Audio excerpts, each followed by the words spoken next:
In this video, I'll show you how to add payment method on Outlook. This video is really for educational purposes only. Make sure you watch what I'm going to show you in this video. Now make sure you open.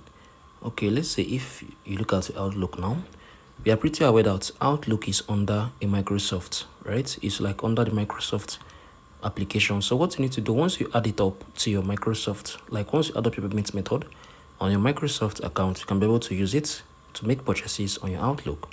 So just go to your browser. Make sure you're currently logged in on your Microsoft Word account. So just add up the payments option. So you're gonna be able to see payments option. So come on here.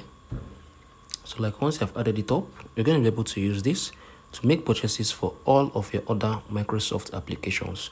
So you can see at the top Microsoft account balance. So just add up your payments method from this option. Once you do this, you can be able to use it to make purchases for your Outlook. If you found this video helpful, share your thoughts below in the comment section. Thank you for watching. I'll see you in the next video.